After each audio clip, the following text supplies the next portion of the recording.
first surprise for the Nazis on the American Army front. The rocket-firing Sherman tank is shown for the first time. Shooting 60 4.5-inch rockets, a single tank matches the firing power of 15 batteries of 105mm howitzers.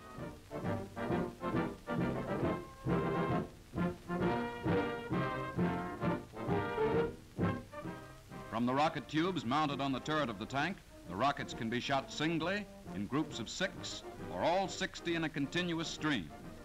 More mobile than any other rocket-firing device, the Sherman rocket tank can both defend itself and lay down a withering barrage.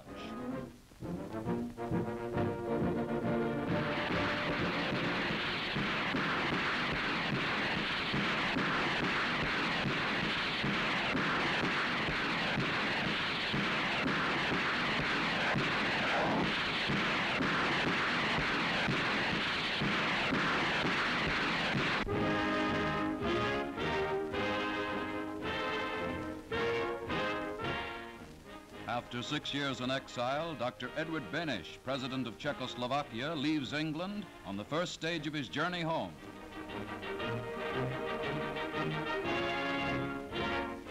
Czechoslovak units have been fighting with the United Nations on every sector.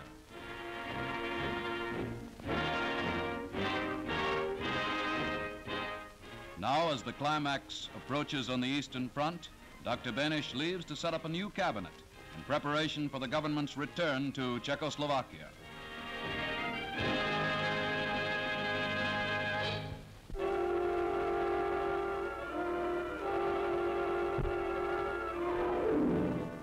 Cologne, third city of Germany, gateway to the Ruhr, fortress for 1,000 years.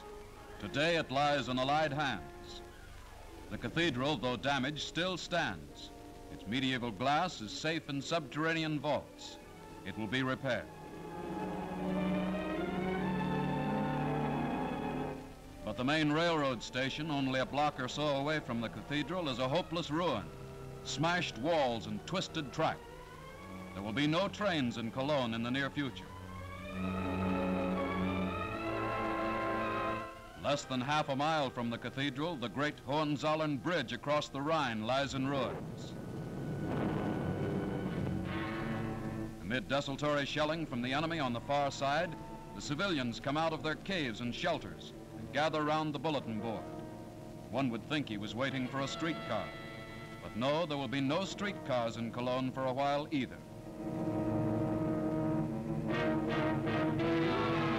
Here is one of the great shelters built in nearby Neuss against Allied air raids. Now it is used as a dormitory.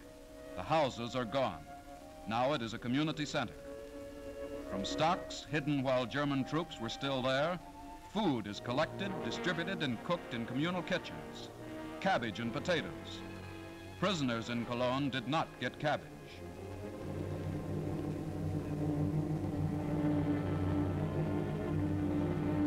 The water mains are destroyed. So from 9 to 12 and 4 to 6 every day, the Allied Army supplies water for civilian use. Housewives come with their pails. Some bring their washing down, as peasant women have done for centuries.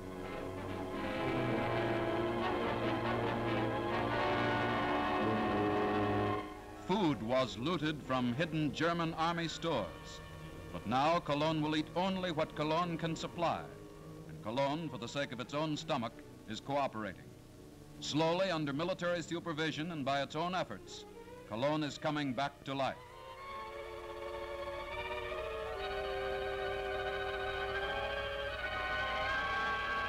Here is Wehrmacht Major General Edwin Graf von Rotkirch und Trapp. He was a German leader in the Battle of the Bulge. It was his troops who surrounded Bastogne. American General Hugh Caffey, who defended Bastogne, here has the final word. And here is the German Volkssturm. They were left to defend the town of Harm with one German rifle and one smashed and discarded Schmieser gun. When the Americans came, they hid their armament and surrendered without firing a shot. They showed where their hidden guns were to be found.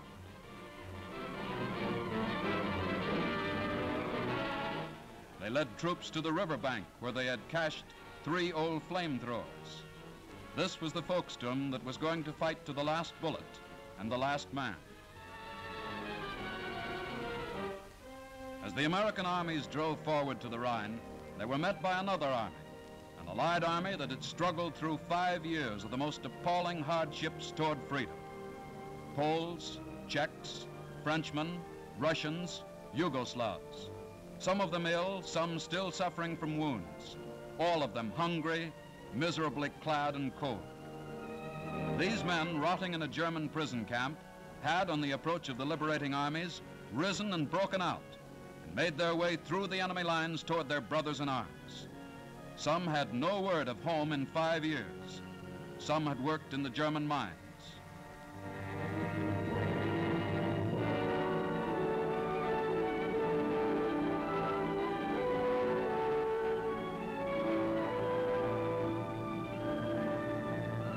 But American medical authorities gave them help.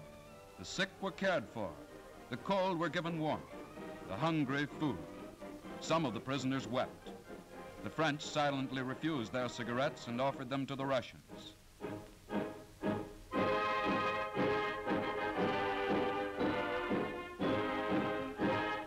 A camp for Russian forced labor was overrun and freed. The women had been better cared for. They had been more useful to the Germans, but they too had been uncooperative, so they were locked in cages.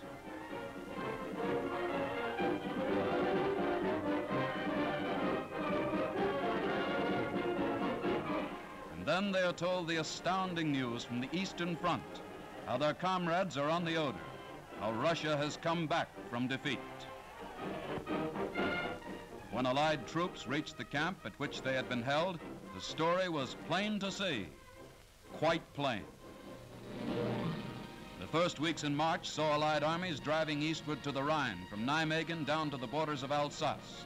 Near Geldern in the northern Rhineland, the vessel Pocket is closed as an American infantry division and Tommies of the 53rd Welsh Division meet. They may wear different uniforms, but they are all part of the same great army.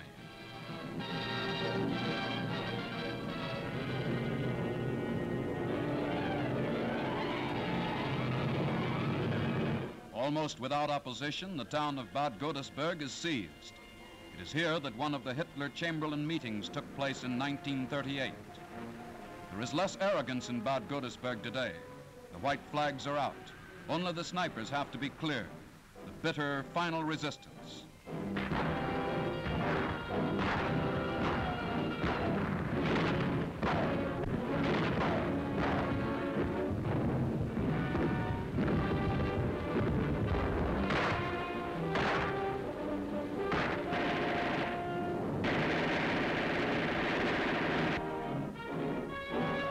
But methodically, troops go through the town. By evening, it is in Allied hands. And here is everywhere the aftermath of battle. The homeless civilians, the wounded, and the prisoners. 110,000 captured since the start of the Rhineland offensive.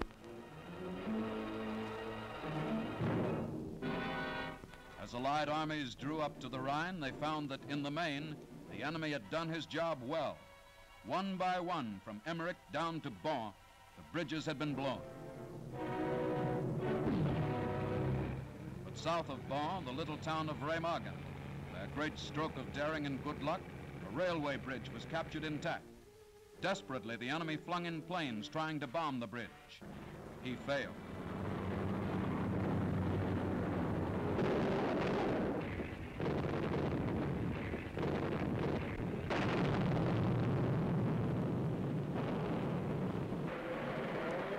The German officer who blundered is said to have been shot, but the blunder had been made. Troops, tanks, guns, equipment of all sorts poured over the river to establish a bridgehead. Hurriedly, German troops were sent down to drive them back, but it was too late.